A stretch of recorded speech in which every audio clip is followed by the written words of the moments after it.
In this video, we're going to continue with incident response, specifically looking at business continuity and disaster recovery planning.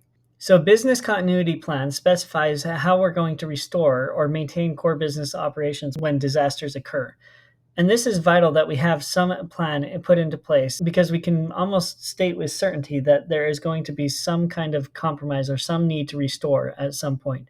So the principles of business continuity management is that we're going to protect people first. This includes evacuation plans and drills, preventing staff members from going back into unsafe environments, accounting for employees and notifying loved ones, and counseling where necessary.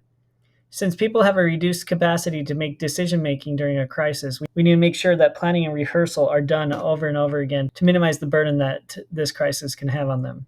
We also need to make sure that we are constantly communicating. So with business continuity, we need to make sure that we come up with a plan and then we need to test the plan because we don't know the scope of a disaster, what impact it's going to have on us, but the better that we're prepared, the more likely we'll be able to respond appropriately to the incident.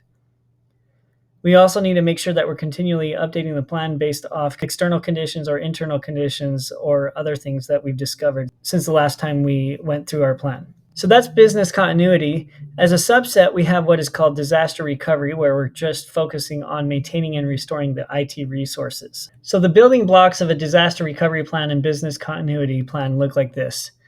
We have at the bottom the infrastructure layer where we're looking at servers and storage and networks and data backup and offsite replication and alternative sites such as a duplicate data center and an information technology recovery process. Then we move up a step to the management where we're going to look at validation and testing to ensure everything is working as we would expect. We've developed those business continuity plans and we look at risk management and determine which risks are most important to address first. And then at a top level, the policy level, we're going to look at policies and strategies as well as business continuity as it relates to our policies. So this bottom part is considered part of the disaster recovery plan where we're just focused on getting that technology the way that we need to be able to restore business operations. Whereas this top part is the business continuity plan as we're looking at restoring firm operation and other aspects of the business beyond just the technology. So as you consider IT disaster recovery, there are a few different ways you can look at it.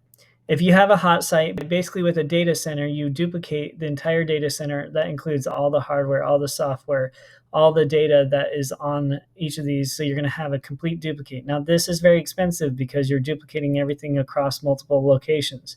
And many of the large companies like your Googles and your Microsofts have data centers that are duplicated across various locations to ensure that their customers' data is constantly secure and their assets are well protected. Alternatively, you could have a warm site where basically you have the same services and options as the hot site, but it typically does not include the actual applications that the company runs. And it may have week-old backups, so you can't restore immediately like a hot site. Then you have a cold site, which provides only rudimentary services and facilities, so it doesn't actually supply the computer hardware. If we needed to, we have the facilities power and HVAC to take our servers and put them into this environment. And then we can use the backups that we have stored elsewhere and load them into these devices to be able to get up and running. This is less expensive than the other two, but it's going to take much longer to get back into operation. So as you consider your IT disaster recovery plan, you'll want to consider each of these options and see which is the most viable for your company. Thanks for watching my video. Feel free to click the links here to watch the next video of the playlist, continue to the next playlist, or subscribe.